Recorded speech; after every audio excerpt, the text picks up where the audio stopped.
তো কেমন আছেন প্রাণপ্রিয় ভাই বোনেরা, সবাইকে আদাব নমস্কার। আজকে আমরা এই ভিডিওতে দেখব মাইক্রোসফট এক্সেলের বহুল ব্যবহৃত 10টি ফর্মুলা এবং তাদের ব্যবহার। তাই বুঝতেই পারছেন আজকের ভিডিওটি এক্সেলের দুর্বল পাবলিকদের জন্য কতটুকু গুরুত্বপূর্ণ। তাই প্লিজ ভিডিওটি না টেনে সম্পূর্ণ ফোকাস দিয়ে দেখবেন। প্রয়োজনে যে জায়গায় আটকাবেন সেই জায়গা থামিয়ে আবার দেখবেন। আমি চাই এই ভিডিওটি দেখার পর আর কোনো সূত্র হোক, এইগুলো সূত্রই যেন আর কোনো সমস্যা না হয়। তাহলে চলুন ভিডিওটি শুরু করা যাক। সর্বপ্রথম আমরা দেখবো কি, সর্বপ্রথম আমরা দেখবো সাম। 1 দিয়ে সাম লিখি, হ্যাঁ সাম দিয়ে কি করে, সাম দিয়ে যোগ করে। সাম মিন সামেশন, এই সামেশন দিয়ে কি করে যোগ করে। যেমন এখানে আমি কয়েকটা সংখ্যা দিই, 12 বা এটা র্যান্ডমলি কিছু সংখ্যা দিচ্ছি। দেখেন এখানে কয়েকটা সংখ্যা দিলাম, দিয়ে এখানে ইকুয়াল টু দিয়ে, মানে যেখানে যে সেলে ইচ্ছে। এখানে আমার বলতে চাচ্ছে যে এখানে তাহলে ইকুয়াল টু না দিলে কোনো ফর্মুলা শুরু হয় না। এটা আগে মনে রাখবেন, ইকুয়াল টু না দিলে কোনো ফর্মুলা শুরু হয় না। আমরা যখন ইকুয়াল টু দেই তখন এক্সেল মনে করে এখানে ফর্মুলা শুরু করে বা লজিক শুরু করে বা এরিথমেটিক, মানে যে কোনো কিছু ইকুয়াল টু দিয়ে শুরু করে। তো আমরা ইকুয়াল টু দিয়ে তাদেরকে বুঝলাম আমরা এখানে কোনো ফর্মুলা ইউজ করতে যাচ্ছি। আমরা কোন ফর্মুলা ইউজ করবো? সাম। এটাকে সাম যোগ করার জন্য সাম ব্যবহার করি। ওকে, ব্র্যাকেট অন করলাম, পুরোটা সিলেক্ট করলাম, দেখেন সিলেক্ট করলাম, পুরোটা টেনে সিলেক্ট করলাম, সেনে সিলেক্ট করে এটা ছেড়ে দিলাম, ব্র্যাকেট অফ করলাম। একটা সূত্র কিন্তু ব্র্যাকেট, একটা ফর্মুলা ব্র্যাকেট অন হলে কিন্তু ব্র্যাকেট অফ করতে হবে। ব্র্যাকেট অফ ছাড়া যদি এন্টার দেন তাহলে দেখবেন বলতে যাচ্ছে। আচ্ছা এখানে তাও অটোমেটিকলি এটা ধরে নিছে আর কি। পুরোনো যেগুলো এক্সেলে এগুলো কিন্তু অটোমেটিক ধরে না, বুঝছেন? তাই আপনারা ব্র্যাকেট অফ করার চেষ্টা করবেন। তাহলে দেখেন সাম কি, সাম দিয়ে আমরা যোগ করতে পারি। হ্যাঁ, তাহলে প্রথমে একটা আমরা সূত্র শিখলাম সাম। আমরা কেউ দেখলাম এরকমও দেখাই, কেউ আবার এরকম দেয়, এইরকম যোগ, আবার পরের সেল যোগ, আবার পরের সেল। হ্যাঁ এভাবে পারবেন, কিন্তু এভাবে কয়টা দিবেন?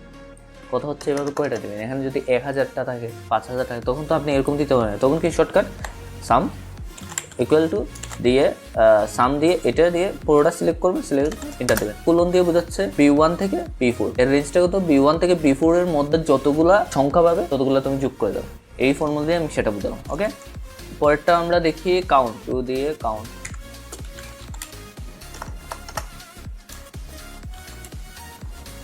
দেখেন কাউন্টের আলাদা একটা সিস্টেম। কাউন্ট দিয়ে কি বোঝায়? কাউন্ট দিয়ে আমরা এটা বলি যে কয়টা নাম্বারের সেল আছে। আমরা কাউন্ট ফাংশনটা ইউজ করি কেন সেটা আগে জানতে হবে। আমরা কাউন্ট ফাংশন ইউজ করি এটা জানার জন্য যে এই এক্সেল, মানে আমরা যতটুকু সিলেক্ট করবো, মনে করেন এতটুকু সিলেক্ট করলাম, সিলেক্ট করে ওদের বলে দিলাম যে এখানে কয়টা নাম্বার সেল আছে। সাধারণভাবে আমরা দেখতেই পাচ্ছি এখানে 5টা নাম্বার সেল আছে। মানে এখানে যদি অনেকগুলো থাকে আমরা পুরোটা সিলেক্ট করে দিলাম, তখন মানে আমরা এরকে বলে দিলে ওই আমাদের বার করে দিবে। এখন তো এটা শর্টকাট লাগছে, কিন্তু নর্মালি যখন আমরা করতে যাব তখন কাউন্ট এটা দিলে আমাদের জন্য ইজি হয়ে যাবে। বড় বড় ফাইলে যখন কাজ করবো, এটা ছোট একটা বেসিক দিচ্ছি তাই এখানে বোঝা যাচ্ছে না। বড় বড় ফাইলে যখন আমরা কাউন্ট ইউজ করবো তখন আমরা বুঝবো সেটা কতটুকু হেল্পফুল। এখানে আমরা ইকুয়াল টু দিলাম, মনে করেন আমি এখানের মধ্যে এই দেখেন এগুলোর মধ্যেই দেখি, এই দেখেন পুরো রেঞ্জ, এই এখানের ভিতরে কয়টা কাউন্ট, সরি আমরা তো কাউন্ট দিই না, কাউন্ট ফর্মুলা শুধু। আর একটা কথা বলি, ফর্মুলা সবসময় লেখার চেষ্টা করবেন এখানে উপরে, এটাকে বলে ফর্মুলা বার, কারণ তাইলে আমরা পুরো ভালো করে দেখতে পারবো ফর্মুলাগুলো। হ্যাঁ, আর এখানে ওই যে আমরা এখানে লিখতে থাকলে কিন্তু এটা বাইরে মানে একটা প্রবলেম করে আর কি। পরে দিয়ে আমরা যদি সেল সিলেক্ট করতে হয় তাহলে আমরা পারি না, এই সমস্যা হয়, কারণ আমরা সেলের মধ্যে ফর্মুলা লিখি। সেলটা আমরা সিলেক্ট করবো, যে সেলে আমরা ফর্মুলা লিখবো আগে সিলেক্ট করবো, সিলেক্ট করে এখানে ফর্মুলা লিখবো, তাহলে এক্সেল বুঝবে যে আমরা এই সেলে ফর্মুলা লিখছি। তাহলে ইকুয়াল টু কাউন্ট, কাউন্টে কি আমরা কয়টা নাম্বার আছে সেটা সিলেক্ট। এখন আমরা পুরোটার রেঞ্জ সিলেক্ট করা যায়। এই দেখেন আমি সিলেক্ট করলাম, যে বললাম যে এখানের মধ্যে কয়টা নাম্বার আছে সেটা আমাকে বলতে। দেখেন এন্টার দিলাম, এখন ও বলছে 5টা। দেখেন আমি কিন্তু সিলেক্ট করছি অনেকগুলো হবে, 15টার মতো সেল সিলেক্ট করছি, ওর মধ্যে 5টা ধরছে। এগুলো ধরে নেই কারণ এগুলা নাম্বারের সাথে আবার কিছু অক্ষর আছে, ও শুধু নাম্বার ধরছে। দেখছেন 5টা ধরছে এগুলোর মধ্যে, দেখছেন? সেটাই কাউন্ট দিয়ে। তাহলে আমরা কি করি, আমরা নাম্বার কাউন্ট করতে পারি, কয়টা নাম্বার সেল আছে সেটা কাউন্ট করা যায় কাউন্ট সেল দিয়ে। তাহলে 2 নম্বরের ফর্মুলা শিখলাম। 2 নম্বর ফর্মুলা কি ছিল? কাউন্ট করা। কাউন্ট ফর্মুলার প্রধান কাজ হচ্ছে একটা এক্সেল শিটে বা আমি যে রেঞ্জ দিব সেই রেঞ্জের মধ্যে কয়টা নাম্বার সেল আছে সেটা খুঁজে বের করা। এটা হচ্ছে কাউন্টের কাজ। এরপরে কি এভারেজ দেখেন, এভারেজ দিয়ে কি বোঝায়? এভারেজ অর্থই হচ্ছে গড় বের করা। সাধারণভাবে গড়ের নিয়ম কি? গড়ের নিয়ম হচ্ছে পুরোটা যোগ করে এখানে কয়টা যোগ করলাম সেটা দিয়ে এটার ভাগ দিলে, এই যোগফলকে ভাগ দিলে গড় বের হয়ে যায়। যেমন এই দেখেন সাধারণভাবে করে ইকুয়াল টু, এগুলার যোগফল আমি চাই, যোগফল আমি সাম দিয়ে শর্টকাট ভাবে করি। আর নাইলে আমরা যোগফল এখানে বের করেছিলাম না, ইকুয়াল টু দেখেন এই যোগফলটা দিলাম, যোগফল দিয়ে ভাগ দিয়ে এখানে কয়টা আছে, 1টা 2টা 3টা 4টা, তাহলে 4টা। তাহলে এই দেখেন আমার এভারেজ বের হয়ে গেছে। এটা হচ্ছে যারা বেসিক নলেজ আছে ম্যাথের তারা কিন্তু বলতে পারে এভারেজ, কিন্তু এখানে কিন্তু শর্টকাট আছে। এভারেজে আমরা গড় বের করার জন্য কিন্তু বিল্ট ইন ফর্মুলাই আছে। কি সেটা? এটা হচ্ছে ইকুয়াল টু এভারেজ। দেখেন এভারেজ দিয়ে আমরা শুধু রেঞ্জ সিলেক্ট করে দিতে হবে, আমরা যোগ করে ভাগ করে এত ভংশন করতে হবে না, আমাদের শুধু মনে করেন আমি পুরোটাই দেবো, মানে এতটুকু দেবো, ব্র্যাকেট অফ করে এ দেখেন সেম আমরা যেরকম সাম ব্যবহার করি, কাউন্ট ব্যবহার করি, সেম একইভাবে এভারেজ ব্যবহার করি। শুধু ফর্মুলার জায়গায় বলতে হবে কোন ফর্মুলা এক্সেলকে ইউজ করতে হবে, যেমন এভারেজ ফর্মুলা ইউজ করলাম, দেখছেন দেখছেন এভারেজ। এর আগেও আমি এভারেজ আলাদাভাবে ব্যবহার করে এটাই পেয়েছিলাম, এখনো সেম আমরা শিখলাম এভারেজ। এরপরটা হচ্ছে মিন, দেখেন 4 দিয়ে আমি মিন লিখলাম, মিনিমাম। এই মিন ফর্মুলা দিয়ে আমরা মিনিমাম বার করি। অনেক সময় আমাদের এরকম অনেক কাজ দিয়ে দিতে পারে যে এখানের মধ্যে আমরা মিনিমাম কোনটা এটা বের করতে, এখানের মধ্যে আমরা দেখতে পাচ্ছি 12 সংখ্যাটা মিনিমাম, কিন্তু এখানে যদি হাজার হাজার হাজার যদি এখানে ডেটা থাকে সেগুলোর মধ্যে বার করা কিন্তু অনেক কষ্টসাধ্য। সেটার জন্য কিন্তু মিনিমাম বের করার জন্য একটা বিল্ট ইন ফর্মুলা আছে, সেটা কি, সেটা হচ্ছে মিন, MIN, মিন দিয়ে আমরা যেরকম সাম টাম ব্যবহার করি ঠিক সেরকমই প্রত্যেকটা ফর্মুলা ব্যবহার করার সিস্টেম একই, আর যেগুলো ভিন্ন হবে আমি আপনার বলে দিব। দেখেন ব্র্যাকেট অন করলাম, ব্র্যাকেট অন করে মনে করেন আমি এই পুরোটা চাচ্ছি, পুরোটার মধ্যে মিনিমাম বের করতে চাই, এই দেখুন পুরোটা 10 সিলেক্ট করে দিলাম, ব্র্যাকেট অফ করে না ইন্টার দিয়ে দেখেন মিনিমাম বের করলাম, অ্যান্ড একইভাবে ম্যাক্সিমাম এখানে ডাবল ক্লিক করি, অটোমেটিক কিন্তু জায়গা নিয়ে যাচ্ছে, দেখছেন। আচ্ছা এখানে ম্যাক্সিমাম কিন্তু একইভাবে এখানে দেখেন এটা সিলেক্ট করা আছে, equal to max, MAX max, bracket on দিয়ে আমি কত রেঞ্জের মধ্যে, এত রেঞ্জের মধ্যে দরকার, ব্র্যাকেট অফ করলাম, এন্টার দিলাম, দেখেন 267 সবচেয়ে বড় 267 এখানে এসে গেছে। ওকে, এরপরে আমরা দেখবো ইফের ব্যবহারটা। 6 ইফ দিয়ে আমরা কি করি, ইফ হচ্ছে যদি কোনো কন্ডিশন আছে, যদি এরকম বলে দেয়, যদি এখানে এই যে এখানে 12 থেকে যদি সাম 12 থেকে উপরে হয় তাহলে ওর সাথে 2 গুণ হবে, তাহলে কিন্তু আমরা ইফ আসবে। একথায় যদি প্রশ্নে ইফ লেখা থাকে, যেখানে ইফ লেখা থাকে তখন মনে করবেন যে ইফই আসবে, বুঝছেন। তাইলে দেখেন এখানে একটা আমরা ফর্মুলা লিখি, ইফ ব্যবহার করার আগে সূত্র আমাদের জানতে হবে। ইফ ব্যবহার করার সিস্টেম দেখেন ইকুয়াল টু ইফ ব্যবহার করলে তার 3টা অংশ থাকে, কি, logical test, value if true, value if false. সবসময় মনে রাখবে একটা ইফের 3টা অংশ থাকে। প্রথমটা হচ্ছে লজিক, আমরা যে লজিক দিব সেটা, তারপর কমা দিয়ে লেখে আমরা যে লজিকটা লিখছি যদি সত্যি হয় তাহলে কি হবে, আরেকবার কমা দিয়ে লেখে যদি সেটা মিথ্যা হয় তখন কি হবে, দিয়ে এটা ব্রেকেট অফ করে, বুঝছেন। একটা ইফের 3টা অংশ থাকে, তাহলে আমরা জানতে না আগেরগুলো দেখছেন, আগেগুলো কিন্তু সবটাই সেম ছিল, সাম, কাউন্ট, এভারেজ, মিনিমাম, ম্যাক্সিমাম সবটি সেম, এখানের মধ্যে তেমন কোনো তফাৎ নেই। জাস্ট এখানে কন্ডিশনের বেলায় আমরা কন্ডিশন থেকে শুরু করবো একটু অ্যাডভান্স লেভেলে। তো দেখেন ইফ দিয়ে কি শুরু হবে, ইফ দিয়ে এই দেখেন 3টা অংশ, logical test, value if true, value if false. প্রথম আমরা লজিক, যে লজিকটা দিব সেটা, আর লজিকটা সত্যি হলে কি হবে সেটা কমা দিয়ে লিখবো, আর যদি এই লজিকটা মিথ্যা হয় সেটা কমা দিয়ে লিখবো, ভ্যালু ইফ ফলস, এরপরটা লিখতে হবে। তাহলে দেখেন এখানে যদি আমরা লিখি যদি এটা 10-এর বড় হয় তাহলে এটা কি হবে, 2 দিয়ে গুণ হবে, দিয়ে এই দেখেন আমি কি করছি, প্রথমে লজিক দিছি, যে লজিক হচ্ছে এটা যদি সত্যি হয়, যদি B1 10 থেকে বড় হয়, যদি সত্যি হয় তাহলে কি হবে, এই B1 এর সাথে 2 গুণ হবে, আবার কমা দিয়ে কি লিখতে হবে, যদি ভুল হয় তাহলে কি 0 থাকবে, এখানে 0 হবে, আমি এরকম লিখে দিচ্ছি, ব্র্যাকেট অফ করছি, এটা দিলাম, এটা 24 হয়েছে, কারণ কি, কারণ এটা ট্রু হয়েছে, এই দেখেন এটা ট্রু হয়েছে দেখে এটা দিছে, আর যদি না হতো তাহলে 0 হতো। যেমন আমি এখানে আরেকটা চিহ্ন যদি দিই, যদি বলি 10-এর ছোট হতে হবে, যদি 10-এর ছোট না হয় তাহলে 0। ইফের কাজটাই হচ্ছে ওটা, কন্ডিশন ধরে রাখা। ইফের হচ্ছে 3টা অংশ, একটা হচ্ছে লজিক, প্রথমটায় লজিক থাকে, এরপরেরটাতে যদি সত্যি হয় তাহলে কি হবে, এরপরেরটাতে যদি মিথ্যা হয় তাহলে কি হবে। এটা হচ্ছে একদম ইফের একটা বেসিক ধারণা। ওকে, আশা করি সেখানে কোনো সমস্যা নেই। এরপরে এন্ড, মনে রাখবেন এখানে এন্ড আর ওর আমি একসাথে দেখাই যেন আপনারা বুঝেন। 7 দিয়ে এন্ড, এরপর ওর, দেখেন এন্ড আর ওর এর মধ্যে তফাৎটা বুঝে। সবার প্রথমে এটা মনে রাখবেন, এন্ড আর ওর কোনো সময় ইফ ছাড়া ব্যবহার করা যায় না, বুঝছেন। এন্ড আর ওর কোনো সময় আমরা ইফ ছাড়া ব্যবহার করতে পারবো। দেখেন এখানে এন্ড এর একটা মান দেখি, প্রথমে সিলেক্ট করলাম সেলটা, ইকুয়াল টু ইফ দিয়ে আমরা এন্ড ব্যবহার করতে হয়। এখন দেখেন কেন আমরা এন্ড ইউজ করা লাগছে, আমরা তো ইফ দিয়েও করতে পারি, ইফ দিয়েও তো লজিক দিতে পারি, আমরা এন্ড ওর কেন লাগবে সেটাই আজকে বুঝাবো, কেন ওরা আলাদাভাবে এন্ড ফর্মুলাটা তৈরি করলো। এটা একটা যুক্তিগত কারণ আছে, তাহলে সেই কারণটা আমরা যদি বুঝি, প্রশ্ন দেখলে আমরা বুঝতে পারবো কোন সময় আমরা এন্ড ইউজ করতে হবে, কোন সময় ওর ইউজ করতে হবে। ওকে, ইফে দেখেন সাধারণভাবে আমরা দেখি লজিক টেস্ট মানে একটা লজিক ব্যবহার করে, একের অধিক লজিক ব্যবহার করা যায় না, কারণ যদি এটা কার বড় হবে 15 বড়, এখানে একটা লজিক দিলাম, আমরা আরেকটা লজিক যদি ইউজ করতে যাই, এখানে এটা ইফ ট্রু, তার মানে এখানে ট্রু লেখার জন্য মানে জায়গা চলে আসে, আরেকটা লজিক দেওয়ার কিন্তু জায়গা নাই। তো একাধিক যেন আমরা লজিক লিখতে পারি এজন্য আমাদের এন্ড ফর্মুলাটা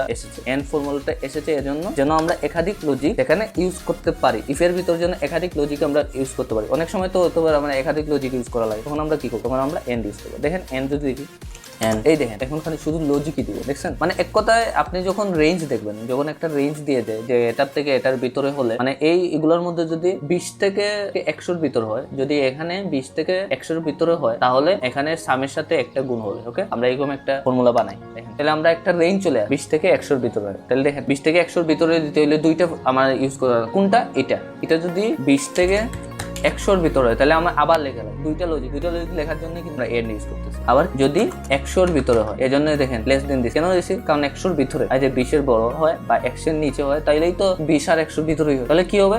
ব্র্যাকেট আর তো কোনো ইয়ে নাই, যদি আরো রেঞ্জ থাকতো আমরা আরো রেঞ্জ দিতাম। এখন আমরা পুরোটা ভাবতে হবে, দেখেন এটা পুরোটা একটা লজিক, তাহলে এই দেখেন লজিক আমরা একের অধিক লজিক ইউজ করছি, পরে কমা দিলাম, কমা দিয়ে দেখেন ইফ এর নিয়মে এখন চলে যান, যদি এই লজিকটা সত্যি হয়, এটা পুরোটা মিলে একটা লজিক হয়ে গেছে। যদি এটা সত্যি হয় তাহলে কি হবে? তাহলে এটার সাথে 2 গুণ দিয়ে দেবো, 2 গুণ দিয়ে দেবো। ওকে, এটা হচ্ছে সত্যি। আর যদি না হয় 0 থাকবে। ওকে, ব্রেকেট অফ এন্টার। দেখেন 0 হইছে, কারণ 20-এর বড় না, 12 মানে 20-এর ছোট, 20 থেকে 100-র ভিতরে না, যার কারণে এখানে 0 বুঝতে পারছেন? পরেরটা দেখেন 50 হইছে, কারণ এটা 20-এর উপরে। এবারটা ওর কেন ব্যবহার করি? ওর হচ্ছে যেখানে আমরা মাল্টিপল সেল ব্যবহার করতে পারি। দেখেন কিভাবে ব্যবহার করতে হয়। মনে করেন এখানে এ দেওয়া অ্যাবসেন্ট, মনে করেন এখানে মনে করেন একটা রেজাল্ট শিট আছে, যদি এগুলোর মধ্যে কোনোটার অ্যাবসেন্ট থাকে, তাহলে অ্যাবসেন্ট থাকলে তার ফেল আসবে। এরকম যদি কোনোটা আমাদের লজিক ক্রিয়েট করতে হয়, তখন কিন্তু আমাদের ওর ইউজ করতে হবে। ও প্রত্যেকবার দেখবে যে কোন সেলে অ্যাবসেন্ট আছে, এই এ অক্ষরটা আছে, যদি এ থাকে যেটা দিব ট্রু, সেটা ট্রু হয়ে যাবে। ওকে, সেটার জন্য আমরা কিন্তু ওর ইউজ করতে হয়। ওর আমরা এখানে ইউজ করি ইকুয়াল টু ইফ দিয়ে লিখলাম, এই দেখেন ওর দিয়ে দেখবো। স্বভাবত আমরা এমন একটা লজিক সিলেক্ট করে দিব যে যদি ইকুয়াল এ থাকে এফ আসবে। ওকে, আর না হলে যেটা আছে সেটাই থাকবে। আরেকটা সিলেক্ট করি, সেম যদি এ থাকে তাহলে কি হবে? এরপরটা আবার সেম ইকুয়াল টু যদি এ থাকে। আমি এখানে ইন্টারপ্রেট কমান্ড কেন দিলাম? কারণ সেটা হচ্ছে একটা ক্যারেক্টার কিন্তু কখনো বুঝে না কম্পিউটার, তাই আমাদের এই চিহ্নটা দিয়ে এটা বুঝাইতে হবে। ওকে, নর্মালি নাম্বার দিলে কিন্তু আমরা নর্মালি লিখতে পারি, এটাই এক কথায় স্ট্রিং বলে প্রোগ্রামিং ভাষায়। এরপরটা কি? ওয়ার্ডটা আবার এটা সিলেক্ট করবো, এটা সিলেক্ট করবো, দিয়ে আবার ইকুয়াল দিয়ে আবার এটাও যদি এ হয় তাহলে কি হবে? সেটা এখন ব্র্যাকেট অফ করে দিবে। এই দেখেন এটা পুরোটা মিলে একটা লজিক তৈরি হয়েছে, তাহলে কি হবে? তাহলে আমি এখানে কমা দিয়ে লিখবো, এফ আস করে এফ লিখবো বা ফেল লিখবো। ওকে, আর যদি না হয় যেটা আছে সেটাই বসে যাবে। ওকে, এটাই দিলে এটাই হবে। হ্যাঁ, ব্রেকেট অফ। দেখেন এটা ফেল আসছে, ওর দিয়ে এটাই বোঝায় এখানের মধ্যে যদি কোনোটার যদি এ থাকে তাহলে এটা ফেল আসে, এই জন্য এটা ফেল আসছে। দেখেন এটা ফেল আসছে, ওর দিয়ে বোঝায় যদি এখানে মাল্টিপল সেল আমি একসাথে লজিক খাটালাম, যদি এখানের মধ্যে কোনোটার যদি এ থাকে তাহলে এটা ফেল আসে, আর না হলে এটা ফেল আসবে না। ওকে, দেখেন এখানে যদি আমি এ দেখাতে পারবো 50 লিখি, দেখেন এটা কিন্তু 0, যেটা আছে সেটাই কিন্তু বসে গেছে। ওকে, সেটা তাহলে আমরা এখানে কি সাম হবে, সাম। ওকে, তাহলে এটা পুরো টোটাল বসে যাবে। আমি এরকম একটা লজিক দিছি যে এগুলোর মধ্যে যদি কোনোটা অ্যাবসেন্ট থাকে, মনে করেন এগুলো হচ্ছে ওর মার্ক, এর মধ্যে যদি কোনোটা অ্যাবসেন্ট থাকে তাহলে এটা ফেল আসবে, আর যদি অ্যাবসেন্ট না থাকে, সবটি যদি ঠিক আছে নাম্বার দেওয়া থাকে, তাহলে সেটা যোগ হবে। এটা যোগ হয়েছে, এটা হচ্ছে এই ওরের মেইন ফাংশন। এটা টোটাল হয়েছে, দেখছেন? এরপরটা হচ্ছে র্যাঙ্ক। এই মার্ক অনুযায়ী আমি চাই এখানে র্যাঙ্ক আসবে। র্যাঙ্ক কেন ইউজ করি? র্যাঙ্ক ইউজ করে এখানে ফার্স্ট সেকেন্ড থার্ড কে হয়েছে সেটা বের করা যায়। দেখেন ইকুয়াল টু দিলাম, র্যাঙ্ক ফর্মুলা ইউজ করার জন্য র্যাঙ্ক লেখা লাগে, এরপরে ব্র্যাকেট অন দিয়ে কোনটার মধ্যে, যেমন এটা, তারপর সিলেক্ট করে দিতে হবে র্যাঙ্ক। দেখেন রেঞ্জ সিলেক্ট করলাম, দেখছেন রেঞ্জ সিলেক্ট করলাম। তারপর কি করবেন? এটাকে লক করতে হবে। লক করার জন্য শর্টকাট হচ্ছে F4, F4 লক হয়ে গেছে। এরপরে হচ্ছে ডিসেন্ডিং না অ্যাসেন্ডিং। 0 দিলে কি হবে? বড় থেকে ছোট আসবে, আর 1 দিলে ছোট থেকে বড় আসবে। 0 দিয়ে দেখি সর্বপ্রথম কি আসে, সরি এখানে 0 দিয়ে এখানে এটাকে টেনে দিই। দেখেন এটা 5 আসছে কেন? মানে বড় থেকে ছোট হয়েছে, দেখছেন? দেখেন বড় থেকে সবচেয়ে বেশি যে মার্ক পাইছে 1 নাম্বার পজিশনে গেছে, সবচেয়ে সেকেন্ড, এটা মানে ধারাবাহিক বড় থেকে ছোট ভাবে সাজাইছে। আর যেটা যদি 1 দিতাম তাহলে দেখবেন যে সবচেয়ে কম পাইছে 1 হবে। দেখেন ইকুয়াল টু, সরি এখানে 1 দিতে হবে, আমি এখানে ইউজ করতে চাইছিলাম, আমি অন্য জায়গায় ইউজ করছি। দেখেন সবচেয়ে কম যে পাইছে সে 1 হয়েছে। দেখেন ধারাবাহিক, এরপরে 18, এটা 2 হয়েছে, এরপরে এটা 3 হয়েছে, এরপরে এটা 4, 5। এখন আমরা দেখি সবার র্যাঙ্ক ইউজ করতে গিয়ে যে প্রবলেমটা বেশি আটকায় সেটা হচ্ছে লক করা। অনেকে লক করার শর্টকাট জানে না, অনেক প্রবলেম করে। আমি আবার সেটা দেখাই। দেখেন লক করার সময় আমরা কি করবো? এটা আমরা যখন রেঞ্জটা সিলেক্ট করি নর্মালি এভাবে থাকে, তো অনেকে আবার ম্যানুয়ালি লক করা দেখায়। দেখেন এভাবে, এখানে ডলার চিহ্ন, আবার এখানে ডলার চিহ্ন, আবার এখানে ডলার চিহ্ন, আবার এখানে ডলার চিহ্ন দিয়ে আবার এখানে 0 দিয়ে বোঝাচ্ছি যে বড় থেকে ছোট হবে।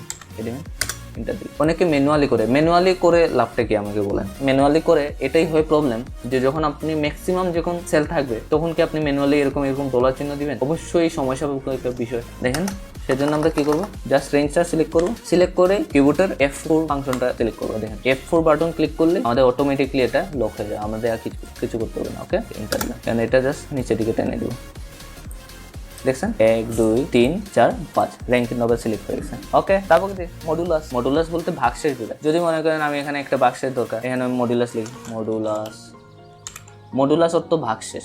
আমি চাই যে এগুলোর মধ্যে একটা ভাগশেষ বের হতে, তার মানে কি ইকুয়াল টু মড দিলে আমরা ভাগশেষ বের করতে পারি। ওকে, এটা A2 দিয়ে কমা আমি চাই র্যাঙ্ক দিয়ে ভাগশেষ বের, এই র্যাঙ্ক দিয়ে, তাহলে কি ভাগশেষ। এখানে ভাগশেষ কত 2 করে টান দিই, এখানে 1 2 1 2 করে দেখছেন ভাগশেষ। যে এর থেকে এটা ভাগ দিলে কত ভাগশেষ বের হবে সেটা এখানে ভাগশেষ 2 1 0 2 2 0 0। তাহলে মডুলাস কি, মডুলাস দিয়ে ভাগশেষ বের করে। তাহলে দেখতে পাচ্ছেন এখানে আমরা কি কি শিখলাম। আজকে একটা সামারি করি। সাম দিয়ে কি আমরা যোগ করি, সাম দিয়ে আমরা যোগ করি। একের অধিক সংখ্যা যখন যোগ করতে হয় তখন এই ফর্মুলা দিয়ে আমরা শর্টকাটে সময় বাঁচিয়ে যোগ করতে পারবো। কাউন্ট দিয়ে কি করি, কাউন্ট দিয়ে আমরা এই সেলে বা যতটুকু আমি রেঞ্জ সিলেক্ট করবো এই রেঞ্জের মধ্যে কতটা নাম্বার সেল আছে সেটা দেখবে, সেটা কাউন্ট করবে, কাউন্ট সেল দিয়ে। এভারেজ কি, এভারেজ দিয়ে গড় বের করার জন্য। গড় কিভাবে বের করে, জাস্ট রেঞ্জ এভারেজ লিখে রেঞ্জটা সিলেক্ট করে দিলেই, ওকে করলেই এটা এভারেজ বের হবে। ওকে, মিনিমাম কি, মিনিমাম হচ্ছে আমরা মিনিমাম ফর্মুলাটি ইউজ, যে রেঞ্জটা দিব সেই রেঞ্জের মধ্যে মিনিমাম বের করার জন্য। আর মিনিমাম বের করার জন্য কোন ফর্মুলা ইউজ করি, মিন, MIN, মিন দিয়ে ব্রেকেট অন করে রেঞ্জটা সিলেক্ট করে দিলেই মিনিমাম বের হয়ে যাবে। ম্যাক্সিমামও সেম, ম্যাক্স লিখে রেঞ্জটা সিলেক্ট করে দিলেই ম্যাক্স সিলেক্ট হয়ে যাবে। ইফ হচ্ছে কি, ইফের 3টা অংশ থাকে যেরকম আমি বললাম, একটা হচ্ছে লজিক্যাল টেস্ট, আরেকটা হচ্ছে যদি সত্যি হয় তাহলে কি হবে, আরেকটা হচ্ছে যদি মিথ্যা হয় তাহলে কি হবে। 3টা অংশ থাকে ইফের। ওকে, এটা ইউজ করতে কি হবে সেটা তো দেখালাম। এরপরে এন্ডও সেম, এন্ড আর ওর মধ্যে তফাৎটা কি, এন্ড আর ওর কিন্তু ইফ ছাড়া বসে না। ওকে, আর এন্ড আর ওর মধ্যে তফাৎটা কি, এন্ড হচ্ছে একাধিক লজিক সিলেক্ট করা যায় আর ওর দিয়ে একাধিক সেল আমরা সিলেক্ট করতে পারবো। এটা হচ্ছে দুইটার মধ্যে তফাৎ। ওকে, আর প্রয়োজনে আমি এই দুইটা নিয়ে আলাদা একটা ভিডিও আনবো যেন আপনারা আরো সহজ করে বুঝতে পারেন। আর র্যাঙ্ক দিয়ে আমি কি বুঝাইলাম, র্যাঙ্কটা কিভাবে সিলেক্ট করবেন। র্যাঙ্ক সিলেক্ট করতে যে আমরা রেঞ্জটা সিলেক্ট করি, এই রেঞ্জটা অটোমেটিক আমরা লক করবো F4। এটা কিন্তু খুব ইম্পর্টেন্ট, আমরা কিন্তু এরকম ম্যানুয়ালি কিন্তু সিলেক্ট করতে পারি না। F4 দিলে কিন্তু অটোমেটিকলি এটা সিলেক্ট হয়ে যায়, আমাদের কিন্তু এভাবে ম্যানুয়ালি লক করতে হবে না, জাস্ট F4 দিলে এটা সিলেক্ট হয়ে যাবে। ওকে, তাহলে র্যাঙ্কের কয়টা অংশ, র্যাঙ্ক লিখতে হলে আমরা 3টা অংশ দিতে হবে। প্রথম হচ্ছে কোন সেলে র্যাঙ্ক করতে হবে, এই র্যাঙ্কটা সিলেক্ট করলাম, এরপরে কমা দিয়ে রেঞ্জটা দিতে হবে। ওকে, এই রেঞ্জটা দিছি, এরপরে সেই রেঞ্জটা লক করতে হবে। লক না করলে সেটা কম্পিউটার বুঝবে না। ওকে, তো লক করতে হলে F4 ক্লিক দিব, F4 ক্লিক দিলে হয়ে যাবে। কমা দিয়ে আমরা 0 দিলাম, 0 মানে বড় থেকে ছোট হিসেবে র্যাঙ্ক হবে, আর 1 দিলে ছোট থেকে বড় হবে। আর মডুলাস তো বললাম, মডুলাস হচ্ছে ভাগশেষ। যদি এটার সাথে যদি এটা দিয়ে যদি ভাগ হয় তাহলে ভাগশেষ কত আসবে সেটাই এখানে লেখা থাকে। তো এই ছিল আজকের ভিডিও। যদি ভিডিওটি দেখেও কিছু জিনিস বুঝতে সমস্যা হয় তাহলে নিঃসংকোচে কমেন্টে জিজ্ঞাসা করবেন, আমি যথাসময়ে রেসপন্স করার চেষ্টা করব। ধন্যবাদ।